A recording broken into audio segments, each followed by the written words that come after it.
ಇವತ್ತು ರಾತ್ರಿಯಿಂದ ನೀವು ಏನೇ ತೊಗೊಂಡ್ರೇನೋ ಅದರ ಪ್ರೈಸ್ ಫಿಕ್ಸ್ ಆಗಿರುತ್ತೆ. ಫಾರ್ ಎಕ್ಸಾಂಪಲ್, ನೀವು ಒಂದು ಮೊಬೈಲ್ ತೊಗೊಳ್ಳಿ, ನಾಳೆ ಹೋದ್ರು 10,000 ರೂಪಾಯಿ, ಇನ್ನು 10 ವರ್ಷ ಬಿಟ್ಟು ಹೋದ್ರು 10,000 ರೂಪಾಯಿ. ನೀವು ಕಂಪನಿ ಸ್ಟಾಕ್ಸ್ ತೊಗೋಬೇಕಂತ ಹೋಗಿ ಸ್ಟಾಕ್ ಮಾರ್ಕೆಟ್ಗೆ ಹೋದರೆ ನಿಮಗೆ ಇವತ್ತು ರಿಲಯನ್ಸ್ಗೆ 10,000 ರೂಪಾಯಿ ಸಿಗೋ ಶೇರು ನಾಳೆ ದಿವಸ ಹೋದ್ರೂ ರಿಲಯನ್ಸ್ ಶೇರ್ 10,000 ರೂಪಾಯಿಗೆ ಸಿಗುತ್ತೆ ಅಂತಂದರೆ ಹೆಂಗಿರುತ್ತೆ? ಚೆನ್ನಾಗಿದೆ ಅಲ್ವಾ?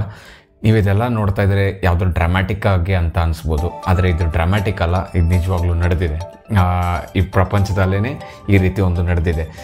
ನಾವೆಲ್ಲ ಇದು ಹೇಗೆ ಶುರು ಆಗುತ್ತೆ ಅಂತಂದರೆ, ರೋಮನ್ ಸಾಮ್ರಾಜ್ಯ ಇತ್ತು. ನಿಮಗೆಲ್ಲರಿಗೂ ಅಲೆಕ್ಸಾಂಡರ್ ದಿ ಗ್ರೇಟ್ ಗೊತ್ತಲ್ವಾ? ಈ ಅಲೆಕ್ಸಾಂಡರ್ ದಿ ಗ್ರೇಟ್ ಕಾಲದಲ್ಲಿ ಇನ್ಫ್ಲೇಷನ್ ಅನ್ನೋ ಕಾನ್ಸೆಪ್ಟ್ ಶುರು ಆಗಿದ್ದು ಅಲ್ಲಿ. ಹೇಗೆ ಅಂತಂದರೆ, ಇವಾಗ ಒಂದು ಕಾಯಿನ್ ಇರುತ್ತೆ. ಆ ಕಾಯಿನಲ್ಲಿ ಬಂದ್ಬಿಟ್ಟು ನಿಮಗೆ ಕಂಪ್ಲೀಟ್ ಸಿಲ್ವರಿಂದ ಮಾಡ್ತಿರ್ತಾರೆ. ಆ ಸಿಲ್ವರಿಂದ ಮಾಡೋ ಕಾಯಿನನ್ನು ಎಲ್ರಿಗೂ ಕೊಡ್ತಿರ್ತಾರೆ. ಸೊ ಹೆಂಗೆ ಅಂತಂದರೆ, ಇವಾಗ ಯೂಶ್ವಲಾಗಿ ನಮ್ಮ ಗೌರ್ಮೆಂಟ್ ಏನಿದೆ ಅಲ್ವಾ, ನಮ್ಮ ಇಂಡಿಯನ್ ಗೌರ್ಮೆಂಟು ಒಂದಷ್ಟು ಕಾಯಿನ್ಸ್ನ ಪ್ರಿಂಟ್ ಮಾಡುತ್ತೆ, ಅದೇ ಕಾಯಿನ್ಸ್ನ ಎಲ್ಲರಿಗೂ ಕೊಡುತ್ತೆ. ಸೊ ನೀವೇನು ಅನ್ಕೋತೀರಾ, ₹1 coin = some grams of silver ಅವ್ರ ನಮಗೆ ಈ ಕಾಯಿನ್ ವ್ಯಾಲ್ಯೂ ಇದು ಅಂತ ಅಂದ್ಕೊಳ್ತೀರಾ. ಇಲ್ಲಿ ಏನಾಗುತ್ತೆ ಅಂತಂದರೆ, ಈಗ ಇದೇ ರೀತಿ ಸಿಲ್ವರ್ ಮೈನ್ ಮಾಡ್ತಾ ಮಾಡ್ತಾ ಎಲ್ಲರಿಗೂ ಒಂದು ರೀತಿ ಹೇಗಾಗುತ್ತೆ ಅಂತಂದರೆ, ಈ ಕಾಲದಲ್ಲಿ ಅಟ್ ಪ್ರೆಸೆಂಟ್ ನಾವು ಏನು ಯೂಸು ಮಾಡ್ತೀವಿ ಅಂದರೆ, ಈಗ ಈ US ಡಾಲರ್ಸ್ನ ನಾವು ಹೇಗೆ ಗ್ಲೋಬಲ್ ಕರೆನ್ಸಿ ಥರ, ಗ್ಲೋಬಲಿ ಆಕ್ಸೆಪ್ಟೆಡ್ ಕರೆನ್ಸಿ ಥರ ಯೂಸ್ ಮಾಡ್ತೀವಿ, ಆ ಕಾಲದಲ್ಲಿ ಈ ರೋಮನ್ ಎಂಪೈರ್ನ ಡಿನಾರಿಯಸ್ ಅಂತ ಏನಂತೀವಿ ಆ ಕರೆನ್ಸಿನ ಯೂಸ್ ಮಾಡ್ತಿದ್ವಿ. ನಮ್ಮ ಇಂಡಿಯಾದಲ್ಲಿ ಯೂಸ್ ಮಾಡ್ತಿದ್ರು, ಸಿರಿಯಾದಲ್ಲಿ ಯೂಸ್ ಮಾಡ್ತಿದ್ರು, ಫಿನ್ಲ್ಯಾಂಡ್, ಯುರೋಪ್, ಎಂಟೈರ್ ಹೆಂಗೆ ಅಂತಂದರೆ, ಈ ಅಲೆಕ್ಸಾಂಡರ್ ಎಲ್ಲೆಲ್ಲಿ ಆಳ್ತಿದ್ದ ಅಷ್ಟು ದೇಶಗಳಲ್ಲೂ ಈ ಕರೆನ್ಸಿನ ಯೂಸ್ ಮಾಡ್ತಿದ್ರು. ಅದರಿಂದನೇ ಡಿರೈವ್ ಆಗಿದ್ದು ಅಂತ ಕೆಲವು ಥಿಯರಿ ಪ್ರಕಾರ. ಈ ಡಿನಾರಿಯಸ್ ಅನ್ನೋ ವರ್ಡಿಂದನೇ ದಿರಹಮ್ ಅನ್ನೋದು ಶುರು ಆಗಿದ್ದು, ಆ ಕರೆನ್ಸಿ ಕಾಯಿನ್ ಮಾಡಿದ್ದು ಅಂತ ಅಂದ್ಕೊಳ್ತಾರೆ. ಸರಿ, ಮತ್ತೆ ವಾಪಸ್ ಸಿಲ್ವರ್ ಕಾಯಿನ್ ಕಡೆಗೆ ಬರೋಣ. ಈ ಸಿಲ್ವರ್ ಕಾಯಿನ್ ಏನಾಗುತ್ತೆ ಅಂತಂದರೆ, 100% ಸಿಲ್ವರ್ ಇತ್ತು, ಎಲ್ಲ ಕಡೆ ಗ್ಲೋಬಲ್ ಕರೆನ್ಸಿ ಮಾಡೋಕ್ಕೆ ಹೋಗ್ತಾರೆ ಲಾರ್ಜ್ ಸ್ಕೇಲಲ್ಲಿ. ಏನಾಗುತ್ತೆ ಅಂತಂದರೆ, ತುಂಬ ಕಡೆ ಎಕ್ಸ್ಪ್ಯಾಂಡ್ ಮಾಡ್ತಾ ಹೋದಾಗ ಅವ್ರಿಗೆ ಸಿಲ್ವರ್ ಶಾರ್ಟೇಜ್ ಆಗುತ್ತೆ. ಸಿಲ್ವರ್ ಶಾರ್ಟೇಜ್ ಆದಾಗ ಏನು ಮಾಡ್ತಾರೆ ಅಂತಂದರೆ, ಒಂದು ಸ್ವಲ್ಪ ಕಾಪರ್ ಮಿಕ್ಸ್ ಮಾಡ್ತಾರೆ. ಅದರಲ್ಲಿ ಕಾಪರ್ ಮಿಕ್ಸ್ ಮಾಡಿ ಏನು ಮಾಡ್ತಾರೆ, ಅದೇ ರೀತಿ ಬರ್ತಾ ಹೆಂಗೆ ಅಂತಂದರೆ, ಅಲೆಕ್ಸಾಂಡರು 330 BC ಆ ಟೈಮಲ್ಲಿ, ಅಂದರೆ ಈ ರೋಮನ್ ಎಂಪೈರ್ ಎಲ್ಲ ಇದ್ದಾರಲ್ವ, ಆ ಟೈಮಲ್ಲಿ ಬಂದ್ಬಿಟ್ಟು, ಅಂದರೆ ಕ್ರಿಸ್ತಪೂರ್ವ ನಾನು ಹೇಳ್ತಿರೋದು, ಕ್ರಿಸ್ತಪೂರ್ವ ಈ ಕರೆನ್ಸಿ ಈ ಇನ್ಫ್ಲೇಷನ್ ಎಲ್ಲ ಶುರು ಆಗ್ತಾ ಇರುತ್ತೆ. ಬರ್ತಾ ಏನಾಗುತ್ತೆ ಅಂತಂದರೆ, ಆ ಸಿಲ್ವರ್ ಕಡಿಮೆ ಮಾಡಿದಾಗ, ಇವಾಗ ಫಾರ್ ಎಕ್ಸಾಂಪಲ್ ನಿಮಗೆ 100 ಗ್ರಾಮ್ ಸಿಲ್ವರ್ ಸಿಗುತ್ತೆ ಅಂತ ಅಂದ್ಕೊಳ್ಳಿ, 100 ಕಾಯಿನ್ ಎತ್ಕೊಂಡ್ರೆ. ಈ ಸಿಲ್ವರ್ ಏನು ಮಾಡಿದ್ರು ಅಂತಂದರೆ, ಇವ್ರು ಸಿಲ್ವರ್ ಕಡಿಮೆ ಮಾಡಿ ಕಾಪರ್ ಜಾಸ್ತಿ ಹಾಕೋಕ್ಕೆ ಶುರು ಮಾಡಿದ್ರು. ಫಾರ್ ಎಕ್ಸಾಂಪಲ್ ಹೆಂಗೆ ಅಂತಂದರೆ, 80% ಸಿಲ್ವರ್ ಇಟ್ಟು 20% ಕಾಪರ್ ಮಿಕ್ಸ್ ಮಾಡೋಕ್ಕೆ ಶುರು ಮಾಡಿದ್ರು. ಆವಾಗ ನೀವು 100 ಕಾಯಿನ್ಸ್ಗೆ 100 ಗ್ರಾಮ್ ಸಿಲ್ವರ್ ಸಿಗುತ್ತೆ ಅಂತ ಅಂದ್ಕೊಳ್ತೀರಾ, ಇಲ್ವಲ್ಲ? ಸೊ ಜನ ಏನು ಮಾಡಿದ್ರು ಅಂತಂದರೆ, ಆ ಕಾಯಿನ್ಸ್ನ ಆದಷ್ಟು ಕಲೆಕ್ಟ್ ಮಾಡೋಕ್ಕೆ ಟ್ರೈ ಮಾಡಿದ್ರು. ಇದೇ ರೀತಿ ನಮ್ಮ ಇಂಡಿಯಾದಲ್ಲಿ ಒಬ್ಬರು ಮಾಡಿ one of the richest person ಕೂಡ ಆಗಿದ್ದಾರೆ. ಅದು ಯಾರು ಅಂತ ಗೊತ್ತಿದ್ರೆ ಕಮೆಂಟ್ ಸೆಕ್ಷನಲ್ಲಿ ತಿಳಿಸಿ, ಅಲ್ಲಿ ಮಾತಾಡೋಣ. ಸರಿ, ಬ್ಯಾಕ್ ಟು ಸ್ಟೋರಿ. ಇಲ್ಲಿ ಅವರು ಆ ಕಾಪರ್ ಮಿಕ್ಸ್ ಮಾಡ್ತಾ ಒಂದು ಕಾಯಿನ್ನ ರೆಡಿ ಮಾಡ್ತಾರೆ ಅಲ್ವಾ. ಸೊ ಜನ ಏನು ಮಾಡಿದ್ರು, ಜಾಸ್ತಿ ಕಾಯಿನ್ ಕೂಡಿ ಇಟ್ಕೊಳ್ಳೋಕ್ಕೆ ಟ್ರೈ ಮಾಡಿದ್ರು. ಅಂದರೆ ಹೆಂಗೆ ಅಂತಂದರೆ, ನನ್ನ ಹತ್ರ 100 ಕಾಯಿನ್ ಅಲ್ಲ, ನನಗೆ 100 ಗ್ರಾಮ್ ಸಿಲ್ವರ್ ಬೇಕಂದರೆ 120 ಕಾಯಿನ್ ಬೇಕು. ಸೊ ಈ ಒಂದು ಪ್ರೋಸೆಸ್ ಗೌರ್ಮೆಂಟ್ ಏನು ಮಾಡುತ್ತೆ ಅಂದರೆ, ಅದನ್ನು ಸಪ್ಲೈ ಮಾಡೋದಕ್ಕೋಸ್ಕರ ಅದರ ವ್ಯಾಲ್ಯೂ ಕಡಿಮೆ ಮಾಡುತ್ತಲ್ವ, ಅದನ್ನು ಡಿಬೇಸ್ಮೆಂಟ್ ಅಂತ ಕರೀತಾರೆ. ಈ ಡಿಬೇಸ್ಮೆಂಟ್ ಮಾಡ್ತಾ ಏನಾಗುತ್ತೆ ಅಂತಂದರೆ, ಜನರಿಗೆ ಫೀಲ್ ಆಗುತ್ತೆ ನನ್ನ ಹತ್ರ ಇರೋ ಕರೆನ್ಸಿ ವ್ಯಾಲ್ಯೂ ಇಲ್ಲ ಅಂತ. ಆಗ ಜನ ಅದನ್ನ ಇಟ್ಕೊಳ್ಳೋಕೆ ಯಾರೂ ಇಷ್ಟಪಡಲ್ಲ. ಫಾರ್ ಎಕ್ಸಾಂಪಲ್, ನಿಮಗೆ ಬಂದ್ಬಿಟ್ಟು ಈಗ ನಾನು ಪಾಕಿಸ್ತಾನ್ ರೂಪಿ ಕೊಟ್ಟರೆ, ನಿಮ್ಮ ಕೈಯಲ್ಲಿ ಪಾಕಿಸ್ತಾನ್ ರೂಪಿ ಕೊಟ್ಬಿಟ್ಟು ಇದೇ ಇಂಡಿಯನ್ ರೂಪಿ ಥರ ನನಗೆ 20 ರೂಪಾಯಿ ಒಂದು ನಂದಿನಿ ಹಾಲು ಪ್ಯಾಕೆಟ್ ಕೊಡಪ್ಪ ಅಂದರೆ ಕೊಡ್ತೀರಾ? ಇಲ್ವಲ್ಲ. ಕರೆನ್ಸಿಗೆ ವ್ಯಾಲ್ಯೂ ಇರಬೇಕು, ಆವಾಗಲೇ ಜನ ಅಕ್ಸೆಪ್ಟ್ ಮಾಡೋದು ಅದನ್ನು. ಸೊ ಹೀಗೆಲ್ಲ ಆಗ್ತಿತ್ತು. ಆಗ ರಾಜ ಒಂದು ಚಾರ್ಟರ್ ತರ್ತಾನೆ. ಏನು ಅಂತಂದರೆ, ಇವತ್ತಿನ ದಿನದಿಂದ ಏನೇ ಪ್ರೊಡ್ಯೂಸ್ ಆಗಲಿ ಇಷ್ಟೇ ಪ್ರೈಸ್ ಇರುತ್ತೆ, ಫಿಕ್ಸ್ಡ್ ಪ್ರೈಸ್. ಒಂದು ಚಾರ್ಟರ್ ತಂದ್ಬಿಟ್ಟು ಪ್ರತಿಯೊಂದು ಪ್ರಾಡಕ್ಟ್ಗೂ ಇಷ್ಟೇ ಪ್ರೈಸ್ ಇಡಬೇಕು, ಇನ್ನು 10 ವರ್ಷ ಆದರೂ ಇದೇ ಪ್ರೈಸ್ ಇರಬೇಕು, ಏನೇ ಆದರೂ ಇದೇ ಪ್ರೈಸ್ ಇರಬೇಕು. ಸೊ ನೀವು ಅಂದ್ಕೊಳ್ತೀರಾ, ಎಲ್ಲ ಫಿನಿಶ್ ಆಯಿತು, ಇನ್ನೇನು ನಮಗೇನು ಪ್ರಾಬ್ಲಮ್ ಇಲ್ಲ, ಇನ್ಫ್ಲೇಷನ್ ಇಲ್ಲ, ಯಾವ ಕಾಯಿನ್ ಕೊಟ್ಟರೆ ಏನು ಅನ್ನೋ ಥರ ಎಲ್ಲ ಅನ್ಕೋಬೋದು. ಇವಾಗ ಇಲ್ಲೇ ಒಂದು ಟ್ವಿಸ್ಟ್ ಇದೆ. ಹೆಂಗೆ ಅಂತಂದರೆ, ಇವಾಗ ಫಾರ್ ಎಕ್ಸಾಂಪಲ್ ನಮ್ಮ ಇಂಡಿಯಾನೇ ತಗೋಣ. ನಮ್ಮ ಇಂಡಿಯಾ ನಾಳೆಯಿಂದ ಪೆಟ್ರೋಲ್ ನನಗೆ 22 ರೂಪಾಯಿಗೆ ಪ್ರತಿಯೊಬ್ಬರು ಮಾರಬೇಕು ಅಂತ ಅಂದ್ಕೊಳ್ಳೋಣ. ಓಕೆ, ಇಂಡಿಯಾಲ್ಲಿ ಪ್ರೊಡ್ಯೂಸ್ ಮಾಡಿರೋದನ್ನ 22 ರೂಪಾಯಿಗೆ ಮಾರ್ತೀರಾ, ಓಕೆನಾ? ಆದರೆ ಇಂಡಿಯಾಲ್ಲಿ ಪ್ರೊಡ್ಯೂಸ್ ಮಾಡೋಷ್ಟು ಇಂಡಿಯಾಗೆ ಸಾಲಲ್ಲ, ಏನು ಪೆಟ್ರೋಲಿಯಂ ಪ್ರಾಡಕ್ಟ್ಸು. ಸೊ ಆವಾಗ ನೀವು ಇಂಪೋರ್ಟ್ ಮಾಡ್ಕೊಳ್ಳೇಬೇಕಾ? ಆ ಇಂಪೋರ್ಟ್ ಮಾಡ್ಕೊಳ್ಳೋದು ಏನಿರುತ್ತೆ, ಆ ಇಂಪೋರ್ಟ್ ಅವ್ನು ಫಸ್ಟ್ ಪ್ರೊಡಕ್ಷನ್ ಮಾಡಬೇಕು. ಪ್ರೊಡಕ್ಷನ್ ಆದಮೇಲೆ ಟ್ರಾನ್ಸ್ಪೋರ್ಟ್ ಮಾಡಬೇಕು, ಟ್ರಾನ್ಸ್ಪೋರ್ಟ್ ಮಾಡಿದ್ಮೇಲೆ ರಿಫೈನ್ ಮಾಡಬೇಕು. ಇದೆಲ್ಲ ಮಾಡಿದ್ದಾದ್ಮೇಲೆ 22 ರೂಪಾಯಿ ಕೊಡೋಕ್ಕೆ ಸಾಧ್ಯನಾ ಅಂದರೆ ಸಾಧ್ಯ ಇಲ್ಲ. ಸೊ ಈ ಪ್ರಾಬ್ಲಮ್ ಆಗುತ್ತೆ. ಆಫ್ರಿಕನ್ ಕಂಟ್ರೀಸಿಂದ ಆಗಿರ್ಬೋದು, ಬೇರೆ ಬೇರೆ ದೇಶಗಳಿಂದ ಯಾರ್ಯಾರು ಆ ರೋಮ್ ಕಂಟ್ರಿಗೆ, ಆ ರೋಮ್ ರಾಜ್ಯಕ್ಕೆ ಯಾರ್ಯಾರು ಬಂದ್ಬಿಟ್ಟು ಈ ರೀತಿ ಪ್ರಾಡಕ್ಟ್ಸ್ನ ತಂದು ಮಾರೋಕ್ಕೆ ನೋಡ್ತಾರೆ, ಆ ಪ್ರಾಡಕ್ಟ್ಸ್ನ ಮಾರೋಕ್ಕೆ ನೋಡಿದಾಗ ಅವ್ರಿಗೆ ಲಾಸಲ್ಲಿ ಮಾರಬೇಕಾಗುತ್ತೆ. ಸೊ ಅವ್ರೇನು ಮಾಡ್ತಿದ್ರು, ಸಮ್ಟೈಮ್ಸ್ ಎಸೆನ್ಷಿಯಲ್ಸೇ ಸಿಗ್ದಿರ ಆಗ್ಬಿಡೋದು ಆ ರಾಜ್ಯದ, ಆ ಕಂಟ್ರಿ ಜನಗಳಿಗೆ. ಆ ಎಸೆನ್ಷಿಯಲ್ಸ್ ಸಿಗ್ದಿರ ಇದ್ದಾಗ ಏನು ಮಾಡ್ತಾರೆ ಅಂತಂದರೆ, ಈ ಜನಗಳು ಅಂದರೆ ಬೇರೆ ದೇಶದ ಎಕ್ಸ್ಪೋರ್ಟರ್ಸ್ ಆಗಿರ್ಬೋದು, ಬಿಸ್ನೆಸ್ ಮ್ಯಾನ್ ಆಗಿರ್ಬೋದು, ಏನು ಮಾಡ್ತಿದ್ರು ಅಂದರೆ ಈ ಬ್ಲ್ಯಾಕ್ ಮಾರ್ಕೆಟ್ ಇಲ್ಲಾಂದರೆ ಬ್ರೈಬರಿ ಮೂಲಕ ಮಾಡ್ತಿದ್ರು. ಅಂದರೆ ಒಂದು ಸರ್ಕಾರಿ ಅಧಿಕಾರಿಗೆ ಯಾರಿಗಾನ ಲಂಚ ಕೊಡೋದು, ಇಲ್ಲಾಂದರೆ ಬ್ಲ್ಯಾಕ್ ಮಾರ್ಕೆಟಿಂದ ಬರೋದು, ಅಂದರೆ ಗೊತ್ತಾಗ್ದಿರ ಕಳ್ಳ ಸಾಗಣೆ ಅಂತೀರಲ್ವ ಆ ಥರ. ಸೊ ನೀವು ನಂಬ್ತೀರಾ, ಯಾರಾದರೂ ಈ ಲಾನ ಉಲ್ಲಂಘನೆ ಮಾಡಿದ್ರೆ ಅವ್ರಿಗೆ ಡೈರೆಕ್ಟ್ ಮರಣದಂಡನೆ ಅಂದರೆ ಡೆತ್ ಸೆಂಟೆನ್ಸ್ ಕೊಡ್ತಿದ್ರು. ಹಂಗಂತಂದರೆ ಈ ಮೂರ್ಖ ರಾಜ ಏನು ಅಂದ್ಕೊಂಡಿದ್ದ ಅಂತಂದರೆ, ಪ್ರತಿಯೊಂದೂ ನಾನು ಮಿಲ್ಟ್ರಿ ಆಡಳಿತ ಮಾಡೋ ಥರನೇ ಎಕನಾಮಿಕ್ಸ್ನು ಮ್ಯಾನೇಜ್ ಮಾಡ್ತೀನಿ ಅಂತ ಅಂದ್ಕೊಂಡು, ಮಿಲ್ಟ್ರಿ ಆಡಳಿತದಲ್ಲಿ ಏನಿರುತ್ತೆ ಯೂಶ್ವಲ್ ಆಗಿ ಏನಾದ್ರು ತಪ್ಪು ಮಾಡಿದ್ರೆ ಸಾಯಿಸು ಅಷ್ಟೇ ಅಲ್ವಾ ಶಿಕ್ಷೆ. ಇಲ್ಲೂ ಅದೇ ರೀತಿ ಮಾಡೋಕ್ಕೆ ಹೋಗ್ತಾನೆ. ಯಾರಾದರೂ ಆ ಫಿಕ್ಸ್ಡ್ ಪ್ರೈಸ್ ಏನಿರುತ್ತೆ ಆ ಚಾರ್ಟರ್ ಅದನ್ನು ಮೀರಿದ್ರೆ ಅವ್ರಿಗೆ ಮರಣದಂಡನೆ. ಸೊ ಇದೆಲ್ಲ ಆಗ್ತಿರ್ಬೇಕಾದ್ರೆ ಒಂದು ಸ್ವಲ್ಪನೇ ಜನರಲ್ಲಿ ಅನ್ರೆಸ್ಟ್ ಶುರು ಆಗುತ್ತೆ. ಇದಿಷ್ಟು ಅಲ್ಲಿಗಾಯಿತು. ಒಂದು ಡೇಟಾ ನೋಡೋಕ್ಕೆ ಹೋದರೆ ಕ್ರಿಸ್ತಪೂರ್ವ ಆಯಿತು. ಈಗ ರೋಮ್ ಎಂಪೈರ್ದು ಕ್ರಿಸ್ತಶಕ 54 ಅಂದರೆ ಕ್ರಿಸ್ತಶಕ 54ಕ್ಕೆ ಬರೋ ಅಷ್ಟರಲ್ಲಿ ಅಂದರೆ AD 54 ಆ ವರ್ಷಕ್ಕೆ ಬರೋ ಅಷ್ಟರಲ್ಲಿ 90% ಕಾಪರ್ ಇತ್ತು. ಓಕೆನಾ? ಆ 90% ಕಾಪರ್ ಇದ್ದಿದ್ದು AD 270 ಅಂದರೆ ಕ್ರಿಸ್ತಶಕ 270ನೇ ಇಸ್ವಿ ಬರೋ ಅಷ್ಟರಲ್ಲಿ ಆ ಕಾಯಿನ್ಗಳಲ್ಲಿ ಸಿಲ್ವರೇ ಇಲ್ಲದೆ ಇರೋಂಗಾಗೋಯ್ತು. ಅಂದರೆ ಯೋಚನೆ ಮಾಡಿ, ನಿಮ್ಮ ತಾತ ಮುತ್ತಾತಂದ್ರ ಕಾಲದಲ್ಲಿ ಸಿಲ್ವರ್ ಕಾಯಿನ್ಸ್ ಇತ್ತು, ಆ ಕಾಯಿನ್ಸ್ನ ಅವರು ಇಟ್ಕೊಂಡಿದ್ರು. ಆದರೆ ಈಗ ನಿಮ್ಮ ಹತ್ರ ಬರೋವಂಥ ಕಾಯಿನ್ಸಲ್ಲಿ ಸಿಲ್ವರೇ ಇಲ್ಲ. ಹೆಂಗಿರುತ್ತೆ ಯೋಚನೆ ಮಾಡಿ. ಸೊ ಈ ಥರ ಆಯಿತು. ಇದೆಲ್ಲ ಆಗಬೇಕಾದ್ರೆ ನೆಕ್ಸ್ಟು ನಾವು ರೋಮ್ ಯುರೋಪ್ ಪ್ರಾಬ್ಲಮ್ ಮಾಡಿದ್ದು ಅಂತ ನೋಡ್ಕೊಂಡು ಹೋದರೆ ಇದಿಲ್ಲ. ಅದು ಹಿಸ್ಟಾರಿಕಲಾಗಿ ಸ್ಟಾರ್ಟ್ ಆಗಿರ್ಬೋದು ಅಷ್ಟೇ, ಬಟ್ ಆದರೆ ಇದು ನಡ್ಕೊಳ್ತಾ ಬಂದಿದೆ. ನೆಕ್ಸ್ಟ್ ಬಂದ್ಬಿಟ್ಟು ಈಜಿಪ್ಟಲ್ಲಿ ಶುರು ಆಗುತ್ತೆ. ಈ ಮಾಲಿಯನ್ ರಾಜ ಒಬ್ಬ ಯಾರಿರ್ತಾನೆ, ಆ ಈಜಿಪ್ಟ್ನ ಜನ ಏನಿರ್ತಾರೆ ಅವ್ರು ಬಂದ್ಬಿಟ್ಟು ಗೋಲ್ಡನ್ನು ಸ್ವಲ್ಪ ವ್ಯಾಲ್ಯೂ ಜಾಸ್ತಿ ಕೊಟ್ಟು ನೋಡ್ತಿರ್ತಾರೆ. ಅಂದರೆ ಈಗಲೂ ಮುಸಲ್ಮಾನ್ ದೇಶಗಳಲ್ಲಿ ಆಗ್ಬೋದು, ಪ್ರಪಂಚದ ಎಲ್ಲ ಕಡೆಗೂ ಗೋಲ್ಡನ್ನು ಸ್ವಲ್ಪ ವ್ಯಾಲ್ಯೂ ಕೊಟ್ಟು ನೋಡ್ತಾರೆ. ಆದರೆ ಈ ಮಾಲಿಯನ್ ರಾಜ ಏನು ಮಾಡ್ತಾನೆ, ಒಂಟೆಗಳ ಮೇಲೇ ಚಿನ್ನ ಹಾಕ್ಕೊಂಬರ್ತಾನೆ. ಅಂದರೆ ಒಂದಷ್ಟು ಜನನ ಕರ್ಕೊಬರ್ತಾನೆ. ಈಜಿಪ್ಟ್ನಲ್ಲಿ ಏನಿರ್ತಾನೆ, ಆ ಈಜಿಪ್ಟಲ್ಲಿ ಒಂದಷ್ಟು ದಿನ ಇರ್ತಾನೆ. ಅಲ್ಲಿ ತಂದಿದ್ದಂಥ ಎಲ್ಲ ಚಿನ್ನವನ್ನು ಕೂಡ ಕೊಟ್ಟುಬಿಡ್ತಾನೆ. ಅಂದರೆ ಅಲ್ಲಿಂದ ಚಿನ್ನ ತಗೊಂಬರ್ತಾನೆ, ಅಲ್ಲಿಂದ ತಂದಿದ್ದ ಚಿನ್ನ ಎಲ್ಲ ಇಲ್ಲಿ ತುಂಬ ಜನಕ್ಕೆ ಹಂಚಿಬಿಡ್ತಾನೆ. ನೀವು ಅನ್ಕೋಬೋದು, ಆ ಚಿನ್ನ ಸಿಕ್ತಲ್ವ, ಒಳ್ಳೇದೇ ಅಲ್ವಾ, ದೇಶ ಉದ್ಧಾರ ಆಯ್ತಲ್ವಾ ಅಂತ. ಚಾನ್ಸೇ ಇಲ್ಲ. ಚಿನ್ನ ಸಿಕ್ಕಿದ ತಕ್ಷಣ ಉದ್ಧಾರ ಆಗೋಂಗಿದ್ರೆ ಹೇಗೋ ಇರ್ತಿತ್ತು. ಅಲ್ಲೇ ಇನ್ಫ್ಲೇಷನ್ ಮತ್ತೆ ಸ್ಟಾರ್ಟ್ ಆಗುತ್ತೆ. ಈ ಇನ್ಫ್ಲೇಷನ್ ಹೇಗೆ ಸ್ಟಾರ್ಟ್ ಆಗುತ್ತೆ ಅಂತಂದರೆ, ಫಾರ್ ಎಕ್ಸಾಂಪಲ್ ಈಗ ಒಂದು ಕಾರ್ ತೊಗೊಳಕ್ಕೆ ಹೋದಾಗ 10 grams ಆಫ್ ಗೋಲ್ಡ್ ಕೊಡಬೇಕು ಅಂತ ಇಟ್ಕೊಳ್ಳಿ. ಈ ಗೋಲ್ಡ್ ಜಾಸ್ತಿ ಆದಾಗ, ಜನಗಳ ಹತ್ರ ಗೋಲ್ಡ್ ಜಾಸ್ತಿ ಆದಾಗ ಏನು ಆಗುತ್ತೆ ಅಂತಂದರೆ, ಮನಿ ಅನ್ನೋದು ವ್ಯಾಲ್ಯೂ ಕಳ್ಕೊಳ್ಳುತ್ತೆ. ಆ ಮನಿ ವ್ಯಾಲ್ಯೂ ಕಳ್ಕೊಂಡಾಗ ಬರ್ತಾ ಏನು ಆಗುತ್ತೆ ಅಂತಂದರೆ, ಆ 10 grams ನೀನೇನು 10 grams ಕೇಳೋದು, ನಾನು 20 grams ಕೊಡ್ತೀನಿ ತಗೋ. ಯೂಶ್ವಲಾಗಿ ನಡೆಯುತ್ತೆ ಅಲ್ವಾ. ಇವಾಗ ನಾವೇನೇ ಸ್ಕೂಲಲ್ಲಿದ್ದಾಗ ಒಂದು 10 ರೂಪೀಸ್, ಒಂದು 3 ರೂಪೀಸ್ದು ನಟರಾಜ್ ಪೆನ್ಸಿಲ್ ಬರ್ತಿತ್ತು. ಆ 3 ರೂಪೀಸ್ ನಟರಾಜ್ ಪೆನ್ಸಿಲ್ಗೋಸ್ಕರ ಎಷ್ಟೋ ಒದ್ದಾಡ್ತಿದ್ವಿ, ಯಾಕಂದರೆ ದುಡ್ಡು ಇರಲಿಲ್ಲ. ಇವಾಗ ಅದೇ ಪೆನ್ಸಿಲ್ 10 ರೂಪಾಯಿ ಆದ್ರೂ ತಗೊಳ್ಳೋಷ್ಟು ದುಡ್ಡು ನಮ್ಮಗಳ ಹತ್ರ ಇದೆ, ಯಾಕಂದರೆ we are getting that much of money. ಈ ರೀತಿ ಆದಾಗ ಪೆನ್ಸಿಲ್ಗೆ ವ್ಯಾಲ್ಯೂ ಜಾಸ್ತಿ ಆಯಿತು, ದುಡ್ಡಿಗೆ ವ್ಯಾಲ್ಯೂ ಹೋಯಿತು. ಇದೇ ರೀತಿಯೇ ಅದೇ ಕಾರೇನೆ 10 ಗ್ರಾಮ್ ಗೋಲ್ಡ್ ಬದಲು ನಾನು 20 ಗ್ರಾಮ್ ಗೋಲ್ಡ್ ಕೊಡ್ತೀನಿ ತಗೋ ಅನ್ನೋದು ಹೇಗಿರುತ್ತೆ ಯೋಚನೆ ಮಾಡಿ. ಸೊ ಇದೇ ರೀತಿಯೇ ಒಂದು 10 ರಿಂದ 12 ವರ್ಷ ಈ ಇನ್ಫ್ಲೇಷನಿಂದ ಆಚೆ ಬರೋಕ್ಕಾಗಲಿಲ್ಲ ಆ ಈಜಿಪ್ಟ್ ದೇಶ. ಇಷ್ಟೆಲ್ಲ ಆಯಿತು, ಸರಿ, ಇನ್ಫ್ಲೇಷನ್ನು ಎಲ್ಲ ಒಳ್ಳೇದೇ ಅಂತ ಅಂದ್ಕೊಂಡ್ವಿ. ಈಗ ಹೊಸದು ನೋಡೋಕೆ ಹೋದರೆ ವೆನಿಜುವೆಲಾ ಅನ್ನೋಂಥ ಒಂದು ದೇಶ ಇದೆ, ಗೊತ್ತಲ್ವಾ.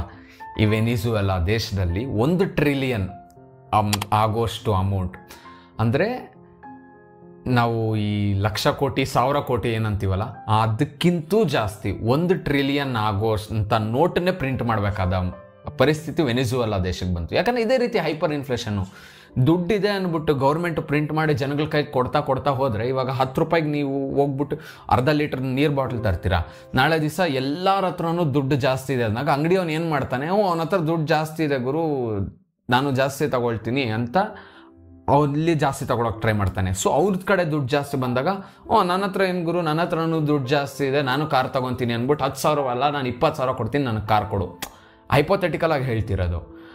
ಸೊ ಈ ಥರ ಆಗ್ಬಿಡುತ್ತೆ.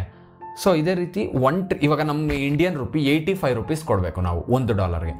ಅದೇ ನೀವು ವೆನಿಜುವೆಲನ್ ರುಪಿ ಆದರೆ 1 ಟ್ರಿಲಿಯನ್ ರೂಪೀಸ್ ಕೊಟ್ಟರೆ, ಅಂದರೆ 1 ಟ್ರಿಲಿಯನ್ ವೆನಿಜುವೆಲನ್ ಕರೆನ್ಸಿ ಕೊಟ್ಟರೆ ನಿಮಗೆ $1 ಸಿಗುತ್ತೆ. ಸೊ ಇನ್ಫ್ಲೇಷನ್ ಅನ್ನೋದು ತುಂಬ ಕೆಟ್ಟದ್ದು. ಅಂದರೆ ಇದೊಂಥರ ಡಬಲ್ ಎಡ್ಜೆಡ್ ಸ್ವಾರ್ಡ್ ಅಂತಾರಲ್ಲ, ಅಂದರೆ ಒಂದು ಕತ್ತಿಯನ್ನು ಸರಿಸಮಾನವಾಗಿ ತೂಗಿಸ್ಕೊಂಡು ಹೋಗಬೇಕು. ಇನ್ಫ್ಲೇಷನ್ ಜಾಸ್ತಿನೂ ಇರ್ಬೋದು, ಕಡಿಮೆನೂ ಇರ್ಬೋದು. ಫಸ್ಟು ನಾವು ಇನ್ಫ್ಲೇಷನ್ ಯಾಕೆ ಇರಲೇಬೇಕು ಅಂತ ತಿಳ್ಕೊಳ್ಳೋಣ. ಫಾರ್ ಎಕ್ಸಾಂಪಲ್ ಅಂದ್ಕೊಳ್ಳೋಣ, ಈ ವರ್ಷ ಒಂದು 10,000 ಕಾರು ಮ್ಯಾನುಫ್ಯಾಕ್ಚರ್ ಆಗಿದೆ, 10,000 ಕಾರು ಸೇಲ್ ಆಗಿದೆ ಅಂತ ಅಂದ್ಕೊಳ್ಳೋಣ. ಏನಾಗುತ್ತೆ ಯೋಚನೆ ಮಾಡಿ, ಮುಂದಿನ ವರ್ಷ ಅದೇ 10,000 ಕಾರ್ ಮಾತ್ರ ಸೇಲ್ ಆಗುತ್ತೆ, ಅದ್ರ ಪ್ರೈಸ್ ಅಷ್ಟೇ ಇದೆ, ಪ್ರೈಸು ಜಾಸ್ತಿ ಮಾಡ್ತಿಲ್ಲ, ಜನರ ಇನ್ಕಮ್ಮು ಅಷ್ಟೇ ಇದೆ ಅಂದಾಗ ಏನಾಗುತ್ತೆ, ಅವನೇನು ಪ್ರೊಡ್ಯೂಸ್ ಮಾಡಲ್ಲ, ಎಕಾನಮಿನೂ ಗ್ರೋ ಆಗಲ್ಲ. ಅವ್ನು ಪ್ರೊಡ್ಯೂಸ್ ಮಾಡಿಲ್ಲ ಅಂತಾರೆ, ಜನ ತಗೊಳ್ತಾರಲ್ವಾ, ಇನ್ನೇನು ಪ್ರಾಬ್ಲಮ್ ಅಂತ ಅನ್ಕೋಬೋದು. ಸರಿ, ಹೊಸ ಎಂಪ್ಲಾಯ್ಮೆಂಟ್ ಎಲ್ಲಿ ಸೃಷ್ಟಿಯಾಗುತ್ತೆ? ಇವಾಗ ತಗೊಳ್ಳೋರು ಜಾಸ್ತಿ ಆದ್ರೇ ತಾನೇ ಎಂಪ್ಲಾಯ್ಮೆಂಟ್ ಶುರು ಆಗೋಕ್ಕೆ. ಅಂದರೆ ತಗೊಳ್ಳೋರು ಜಾಸ್ತಿ ಆದರೆ ಡಿಮ್ಯಾಂಡ್ ಜಾಸ್ತಿ ಆಗುತ್ತೆ, ಆ ಡಿಮ್ಯಾಂಡ್ ಜಾಸ್ತಿ ಆದರೆ ಪ್ರೊಡಕ್ಷನ್ ಜಾಸ್ತಿ ಆಗುತ್ತೆ. ಈ ಪ್ರೊಡಕ್ಷನ್ ಜಾಸ್ತಿ ಆಯ್ತಂದ್ರೆ ಒಂದಷ್ಟು ಜನಕ್ಕೆ ಉದ್ಯೋಗ ಸಿಗುತ್ತೆ, ಆ ಉದ್ಯೋಗ ಒಂದಷ್ಟು ಜನಕ್ಕೆ ಸಿಕ್ಕರೆ ಅವ್ರ ಇನ್ಕಮ್ ಜಾಸ್ತಿ ಆಗುತ್ತೆ. ಮತ್ತು ಇದೇ ರೀತಿ ಸೈಕಲ್, ಅವ್ರ ಇನ್ಕಮ್ ಜಾಸ್ತಿ ಆದರೆ ಜನ ತಗೊಳಕ್ಕೆ ಮುಂದೆ ಬರ್ತಾರೆ. ಇದೇ ರೀತಿ ಮತ್ತೆ ಪ್ರೊಡಕ್ಷನ್ ಜಾಸ್ತಿ ಆದಮೇಲೆ ಸೇಲ್ಸ್ ಜಾಸ್ತಿಯಾಗಿ ಡಿಮ್ಯಾಂಡ್ ಜಾಸ್ತಿಯಾಗಿ ಈ ರೀತಿ ನಡಿಬೇಕು ಒಂದು ಸೈಕಲ್ಲು. ಇದು ಒಂದು ಪ್ರಾಪರ್ ಎಕನಾಮಿಕ್ ಸೈಕಲ್ಲು. ಹಿಂಗೆ ನಡೀತಿದ್ರೆ ಯಾವುದೇ ಒಂದು ದೇಶ ಆಗಲಿ ನಡೆಯೋಕ್ಕೆ ತುಂಬ ಸುಲಭ ಆಗಿರುತ್ತೆ. ಸರಿ, ಈಗ ಇಲ್ಲಿ ಏನು ಪ್ರಾಬ್ಲಮ್ ಅಂತ ನೋಡ್ಬೋದು. ಈಗ ಪರವಾಗಿಲ್ಲ, ಇನ್ಫ್ಲೇಷನ್ ಜಾಸ್ತಿ ಆಗಲಿ ಬಿಡಿ, ನಮ್ಮ ದೇಶ ಉದ್ಧಾರ ಆಗುತ್ತಲ್ಲ ಅಂತ ಅಂದ್ಕೊಂಡ್ರೆ, ಅದೇ ಹೇಳಿದೆ ಅಲ್ವಾ, ನೀರು ಬಾಟ್ಲ್ ಎಕ್ಸಾಂಪಲ್ಲು. ಮತ್ತು ಬ್ರೆಡ್, ಒಂದು ದೇಶದಲ್ಲಿ, ಯಾವುದೋ ಒಂದು ದೇಶದಲ್ಲಿ ಒಂದು ಬ್ರೆಡ್ಗೆ ಇವತ್ತು 1 ಪೌಂಡ್ ಕೊಡ್ತಾರೆ ಅಂತಂದರೆ, ನಾಳೆ ಅದೇ ಅಂಗಡಿಗೆ ಹೋದರೆ 100 ಪೌಂಡ್ವರೆಗೂ ಕೊಡಬೇಕಾಗತ್ತೆ. ಅಂದರೆ ಈ ರೀತಿಯಾದಂಥ ಇನ್ಫ್ಲೇಷನ್ ಜೀವನ ಮಾಡೋಕ್ಕೆ ತುಂಬ ಕಷ್ಟ ಆಗುತ್ತೆ. ಸೊ ಆ ಕರೆನ್ಸಿ ವ್ಯಾಲ್ಯೂ ಕಳ್ಕೊಳ್ಳುತ್ತೆ. ಎಷ್ಟೊಂದು ಕರೆನ್ಸೀಸು ನೀವು ನಂಬಲ್ಲ, ತುಂಬ ವರ್ಲ್ಡಲ್ಲಿ ತುಂಬ ಕಂಟ್ರೀಸು ಅವ್ರ ಕರೆನ್ಸಿ ಯೂಸ್ ಮಾಡಿದ್ರೆ US ಡಾಲರ್ನ ಅಕ್ಸೆಪ್ಟ್ ಮಾಡ್ತಾರೆ. Some of the African countries ಇದಕ್ಕೆ ಬೆಸ್ಟ್ ಎಕ್ಸಾಂಪಲ್ಲು. ಅವ್ರ ಕಂಟ್ರಿ ಕರೆನ್ಸಿಗೆ ಅವ್ರು ವ್ಯಾಲ್ಯೂನೇ ಕೊಡಲ್ಲ. ಅಮೇರಿಕನ್ ಡಾಲರ್ ಇದ್ರೆ ಕೊಡು, ನಾನು ಬೇಕಾದ್ರೆ ನಿನಗೆ ಲೀಗಲ್ ಟೆಂಡರಾಗಿ ಮಾಡಿಕೊಡ್ತೀನಿ ಅನ್ನೋ ಥರ. ಫಾರ್ ಎಕ್ಸಾಂಪಲ್ ನೀವು ಇನ್ನೊಂದು ನೋಡ್ಬೋದು, ಈ ನೇಪಾಳೀಸ್. ನನ್ನ ಫ್ರೆಂಡ್ ಒಬ್ಬರು ರೀಸೆಂಟಾಗಿ ನೇಪಾಳ್ಗೆ ಟ್ರಾವೆಲ್ ಮಾಡ್ತಿದ್ರು. ಅವ್ರು ಹೇಳಿದ್ರು, ಅವ್ರ ಕರೆನ್ಸಿನ ಅವ್ರಿಗೆ ಕೊಟ್ಟರೆ ಅವರು ಇಲ್ಲ ಇಂಡಿಯನ್ ಕರೆನ್ಸಿನೇ ಕೊಡಿ, ನಿಮಗೆ ಎಕ್ಸ್ಚೇಂಜ್ ರೇಟು ಎಲ್ಲ ಏನು ಬೇಡ, ನಾರ್ಮಲಾಗೆ ತೊಗೊಳ್ತೀನಿ ನಾನು, ನನಗೆ ಇಂಡಿಯನ್ ಕರೆನ್ಸಿನೇ ಕೊಡಿ ಅಂತ ಹೇಳ್ತಾರೆ. ಯಾಕಂದರೆ ನೇಪಾಳೀಸ್ ಕರೆನ್ಸಿಗೆ ವ್ಯಾಲ್ಯೂ ಕಡಿಮೆ. ಅವ್ರು ಮತ್ತೆ ಅದನ್ನ ಅವ್ರು ಬೇರೆ ದೇಶದ ಜೊತೆ ಯೂಸ್ ಮಾಡ್ಬೇಕಂತಂದರೆ ಅವ್ರು ಅದನ್ನ ಎಕ್ಸ್ಚೇಂಜ್ ಮಾಡಬೇಕಾಗತ್ತೆ. ಸೊ ಈ ರೀತಿ ಯಾವುದೇ ಒಂದು ಕರೆನ್ಸಿಗೆ ವ್ಯಾಲ್ಯೂ ಇರಬೇಕಂದ್ರೆ ಅದ್ರದ್ದು ಡಿಮ್ಯಾಂಡ್ ಹಾಗೆ ಇರಬೇಕು. ಮತ್ತು ಈಗ ಸರಿ, ಇನ್ಫ್ಲೇಷನ್ ಜಾಸ್ತಿ ಆದರೆ ಇಷ್ಟೆಲ್ಲ ಕಷ್ಟ ಆಗಿಬಿಡುತ್ತೆ, ನಾವು ಯಾಕೆ ಒಂದು ಪ್ರೈಸಸ್ನೆಲ್ಲ ಕಡಿಮೆ ಮಾಡೋದು, ಆ ಥರ ಎಲ್ಲ ಮಾಡಬಾರ್ದು ಅಂತ ಯೋಚನೆ ಮಾಡ್ತೀರಾ? ತುಂಬ ಹಿಂದೆ ಹೋಗೋದು ಬೇಡ, 1-1.5 ವರ್ಷದ ಹಿಂದೆ ಹೋಗೋಣ ಚೈನಾಗೆ. This is a chart showing the change in consumer prices in China. As you can see, those prices have been falling a lot. Many economists are concerned that China is slipping into a period of deflation, often an even worse scenario than high inflation. ಇಡೀ ಪ್ರಪಂಚದಲ್ಲಿ ಎಲ್ಲ ದೇಶಗಳಲ್ಲೂ inflation ಆಗ್ತಿದ್ರೆ ಚೈನಾದಲ್ಲಿ deflation ಆಗ್ತಿತ್ತು. Deflation ಮತ್ತು stagflation ಆಗ್ತಿತ್ತು. Stagflation ಅಂದರೆ prices ಅಷ್ಟೇ, ಅದೇ ನಾನು ಹೇಳಿದೆ ಅಲ್ವಾ, ಫಿಕ್ಸ್ಡ್ ಥರ ಅಷ್ಟೇ ಇರುತ್ತೆ, ಜಾಸ್ತಿನೂ ಆಗಲ್ಲ ಕಡಿಮೆ ಆಗಲ್ಲ, ಅವಾಗ ಪ್ರೊಡಕ್ಷನ್ ಆಗಲ್ಲ, ಸೇಲ್ಸ್ ಆಗಲ್ಲ, ಎಂಥದ್ದು ಹೋಗಲ್ಲ. ಇಲ್ಲಿ ಚೈನಲ್ಲಿ ಏನಾಗಿತ್ತು ಅಂದರೆ ಡಿಫ್ಲೇಷನ್ ಆಗೋ ಲೆವೆಲ್ಗೆ ಕೂಡ ಹೋಗ್ಬಿಟ್ಟಿತ್ತು. ಅಂದರೆ ಸಪ್ಲೈ ಜಾಸ್ತಿ ಇದೆ, ಡಿಮ್ಯಾಂಡ್ ಇಲ್ಲ. ಅಂದರೆ ಫಾರ್ ಎಕ್ಸಾಂಪಲ್ ಹೆಂಗಂತಂದರೆ, ನೀವು ಮನೆಗಳು ಒಂದು 100 ಮನೆ ಕಟ್ಟಿರ್ತಾರೆ ಅಂದ್ಕೊಳ್ಳೋರು. 100 ಮನೇಲಿ ವಾಸ ಎಷ್ಟು ಜನ ಮಾಡ್ಬೋದು? ಒಂದು 400 ಜನನ. ಮನೆಗೆ 4 ಜನ ಇರ್ತಾರೆ ಅಂದ್ಕೊಂಡ್ರೆ 400 ಜನ ವಾಸ ಮಾಡ್ಬೋದಾ? ಅಲ್ಲಿ ಏನು ಏನಾಗೋಯ್ತು ಅಂತಂದರೆ, ರಿಯಲ್ ಎಸ್ಟೇಟ್ ಬಬಲ್ ಇತ್ತು, ರಿಯಲ್ ಎಸ್ಟೇಟ್ ಬಬಲ್ ಬರ್ಸ್ಟ್ ಆಯಿತು. ಈ 100 ಮನೆಗಳಲ್ಲಿ 100 ಜನ ಕೂಡ ವಾಸ ಮಾಡೋಕ್ಕೆ ಜನ ಮುಂದೆ ಬರಲಿಲ್ಲ ತೊಗೊಳಕ್ಕೆ. ಸೊ ಈ ರೀತಿ ಪ್ರತಿಯೊಂದು ಪ್ರಾಡಕ್ಟ್ಸ್ಗೂ ಆಯಿತು ಚೈನಾದಲ್ಲಿ.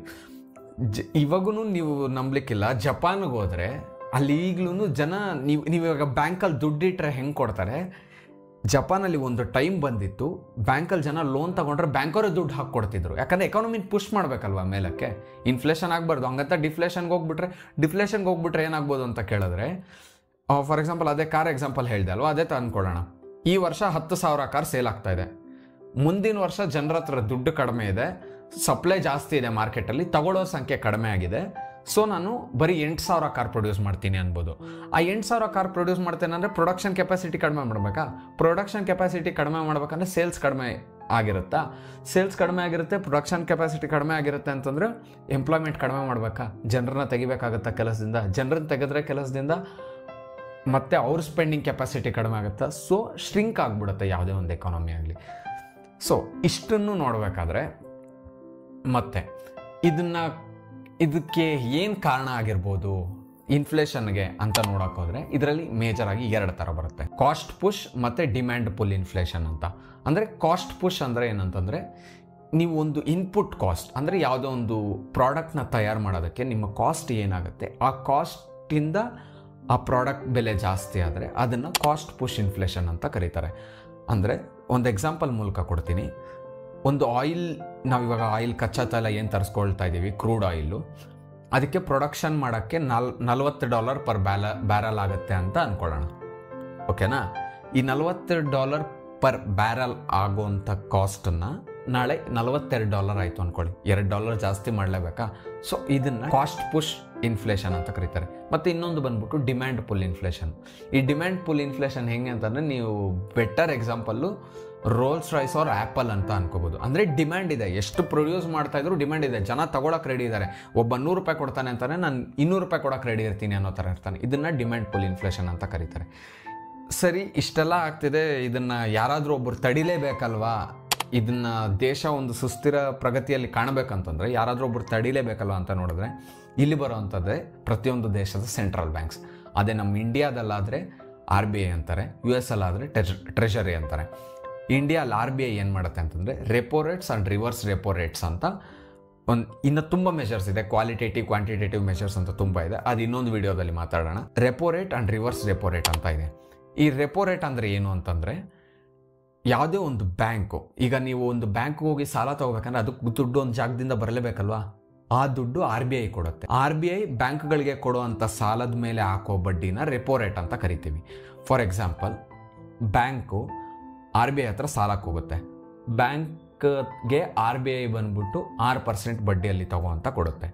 ಬ್ಯಾಂಕ್ ಅವ್ರು ಏನು ಮಾಡ್ತಾರೆ, ಇನ್ನೊಂದು 2% 3% ಆ್ಯಡ್ ಮಾಡಿಕೊಂಡು ನಿಮಗೆ ಅದನ್ನ 8% 9% ಅಂತ ಕೊಡ್ತಾರೆ. ಸೊ ಇಲ್ಲಿ ಹೆಂಗಾಗತ್ತೆ ಅಂತಂದರೆ, ಈಗ ಕೋವಿಡ್ ಟೈಮಲ್ಲಿ ರೆಪೋ ರೇಟು 4%ಗೆ ಬಿದ್ದಿತ್ತು.